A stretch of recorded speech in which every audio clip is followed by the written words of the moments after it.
What's poppin', fish keepers, shrimp keepers, and 10-gallon fish tank fanatics? Welcome back. It's another beautiful weekend. I hope you guys all had a great 4th of July. I know I did. I was out in Pigeon Forge and we went out to Dollywood, which was a lot of fun. But today I'm back here in my fish room and we got to catch out 6 Amano shrimp. We got to get 2 Scarlet badis, and we also need to get 12 cherry shrimp for one of my customers who's bought from me before. He enjoyed everything. Everything was super healthy, did super well for him. So he's back to pick up another order. So we got to get that fulfilled here. He's going to come get that. And then I need to get ready for tomorrow where I'm shipping out a bunch of plant shipments. And we have green rasbora order that I sold on eBay that we're going to be shipping out as well. So we got to get all that prepped and ready to go. Let's catch out these Amano shrimp first. This is the first Amano shrimp sale. People have been asking for them, so I brought them in, made sure they're healthy. We got them good to go, and now they're going out to their first customer. So I'm excited for that. Let's get them caught.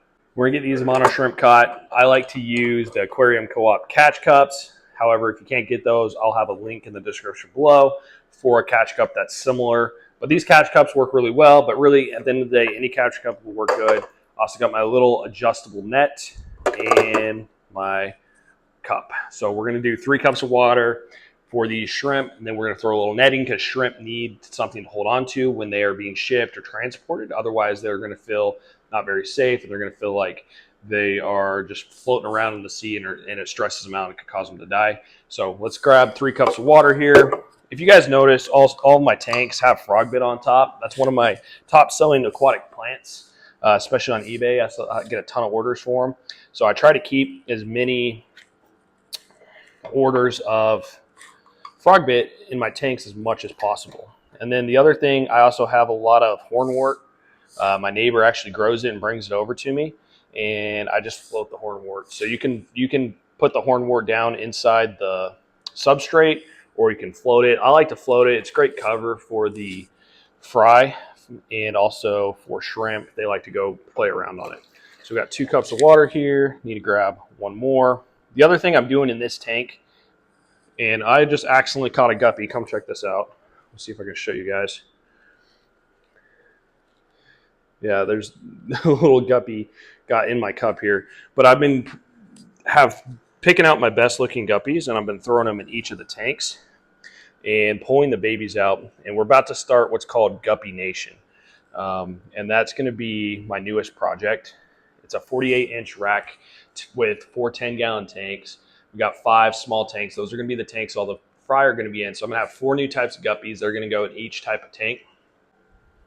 As I collect the fry, they're going to go into the top tank above, and we're going to grow them out. And then the ones that are to the color standard will stay in that tank, and the ones that are not to the color standard are going to get thrown into a cull tank where I sell them for cheap. So we got all the water we need. Now let's catch these little invisible shrimp, as they are very translucent and can be a little bit hard to see at times. The nice thing about Amano shrimp is they're going to eat a lot of algae. So if you have like an aquascape going, this is probably your best shrimp option to go with. They're not going to propagate in fresh water. So they're not going to reproduce for you in the freshwater tanks, but they will definitely do a really good job as an algae control shrimp. There we go. We got one here. He's eating some algae as we speak. Got a little algae wafer in there for him. And now, one thing to note, these guys can sometimes be slightly aggressive. So they don't always do the best with other small fish. They usually are going to be a little bit better in a bigger tank with fish that are a little bit more aggressive or able to hold on their own. But you can keep them in a 10 if you do it right. Just got to have a lot of hiding spots, make sure they're fed well. And usually I don't have any issues. So we got one. We're going to need to catch out 5 more to go. Let me see if I can find the other guys in here.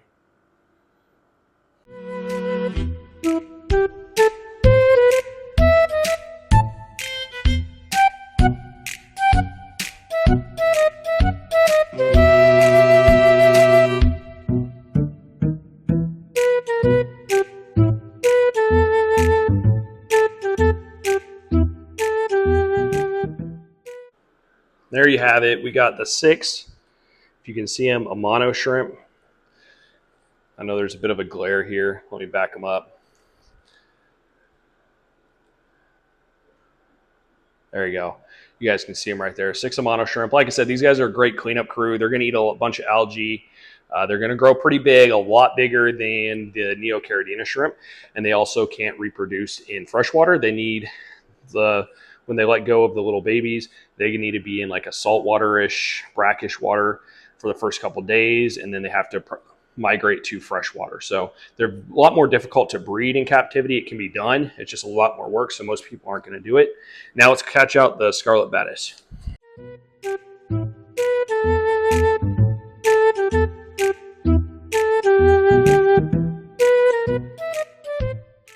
Scarlet badis acquired, and as you guys can see here, let me throw them up here. Look at these little guys. Really fun fish, super small, but very colorful. There's going to be, when you keep multiple together, there's always going to be a dominant one, and that one will have better color than the other one. So the dominant will have the most colorful coloration in your tank, and then all the subdominant males will be a little bit more dull looking, but still have that reddish coloration. So you can kind of see here, this one right here on the right, it's a little bit more subdominant, less coloration. The one on the left is the dominant male, showing that brighter red coloration. Getting females in Scarlet badis are super difficult, as when they are typically collected out in the wild, the males are going to protect the nests, and so they're going to be there defending and getting scooped up, and all the females are going to retreat and hide. So getting a female Scarlet badis is pretty difficult and very rare. Typically, you only see the males in the hobby. So I've yet to find one. If I do find a female, I'm keeping it, and it's going to be a breeding project. It's kind of like you guys will see people like Daku. He has some females, and he's working on breeding these guys. So cool little project that he's doing. If I ever find one, I'm going to do the same thing.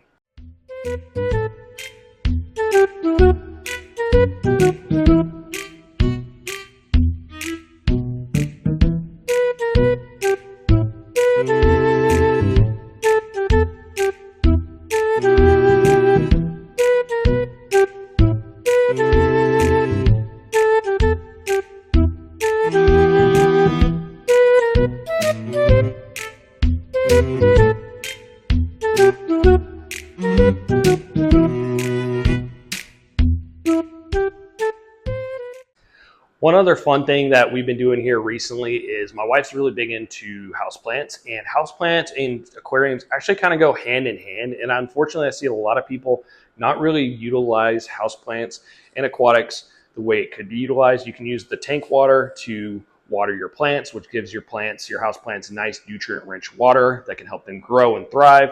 On top of that, you can actually propagate plants and throw their stems, the different ones like pothos and things, into the water and propagate plants in your tanks, which will help your water clarity be better, help filter out your water, and you can also sell it. So you can, another little hacking thing you can do is you can sell house plants with your aquatic plants, with your fish, with your shrimp, and that's another customer base that is an untapped potential. So that's the route we're going here now. Let me show you guys real quick. Is we got my wife a propagation set up, and now she's doing cuttings of different types of pothos, and we are throwing those pothos inside the tanks. Not only are they helping to filter the water, and you can see some of the roots are growing down in there, but it's now another source of revenue, and we're going to take that money and keep buying more houseplants. And we got tons of space here in these tanks to grow tons of different types of pothos cuttings and start selling those along with the aquatic plants. So now you have a whole new customer base. You got the whole house plant customer base that you can tap into and make additional money that way too, which a lot of fish keepers overlook and don't even think about when they're trying to make money. They think aquatic plants, fish, shrimp, snails, and they don't even think to say, hey, let's utilize this awesome water that's going to grow houseplants very effectively, and our lights that we already have set up. Let's go ahead and utilize that and grow some houseplants and propagate them. All right, let's go grab some shrimp next. This is the room that we've been tearing down all the tanks. I had 2 10-gallon tanks up here, or 5, and this is where 10-gallon fish tanks started. We were started with these tanks, then we moved them out to the garage. I have one more to tear down. There's a ton of cherry shrimp in this tank. So I'm trying to get them all removed before I drain the water out and remove it. But this is where we have the houseplants that we're going to be propagating. We're going to be setting up a propagation station up here in the corner to propagate houseplants.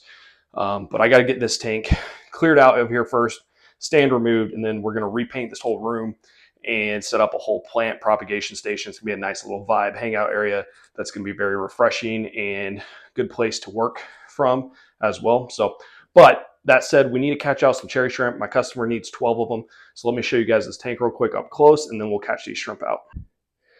So you can see this tank is very dirty.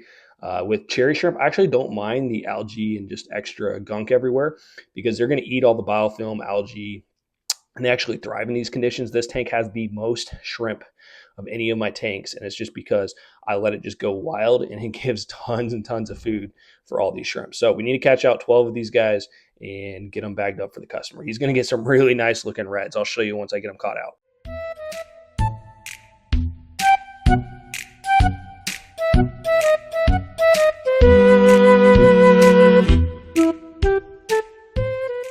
And here we go. We have the cherry shrimp. As you guys can see here, we've got one that's like super old and mature, very dark. I go for the really dark red coloration.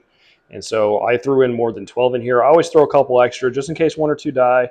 Something happens, they get some extra. That way they walk away happy, not sad. Because once again, if they buy 6 and you give them exactly 6 and 1 or 2 dies, they feel like they got gypped. Where if you go, hey, I threw 2 extras in there, 1 or 2 die, they'd still walk away super thrilled. And they walk away out of your business, out of your store, out of your shop, feeling like you are the best person in the world because you hooked them up with 2 extra shrimp. And so even if they lose 1 or 2, they're still super thrilled and happy. So I always throw a couple extras in there for them. And you can see these guys are looking pretty good.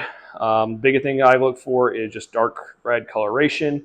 I don't grade my shrimp. I just do cherry shrimp, blue shrimp, yellow shrimp, orange, yellow. Like there's no grading system, but I pull the ones that aren't quite to my color standard, what I'm going for, and I throw them in a cold tank and sell those for cheap. So what I'm doing right now is I have cherry shrimp in 3 tanks.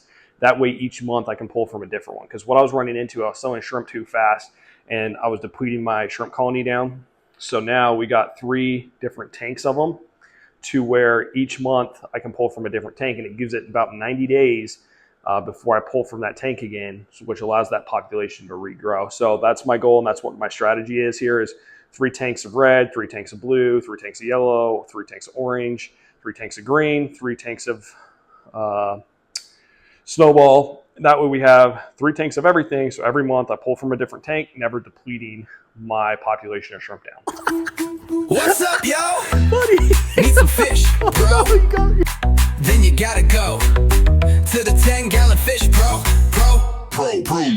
10-gallon, yeah. Fish tanks, yeah. 10-gallon, yeah. Fish tanks. All day long. Shrimp, blue shrimp, yellow shrimp too. Green shrimp, orange shrimp, and a snowball zoo. We got fish, y'all. We got fish, dog. We got it all. Tuxedo, koi, guppy, white cloud, minnow, long fin, white cloud, pygmy, corridora, panda, cory, stir by cory, albino, cory, coolie, loach, green, cuba, tyrus, boris, celestial, pearl, danio, and emerald, dwarfers, bora, pea, puffer, clown, killie, sparkling, goat, or me.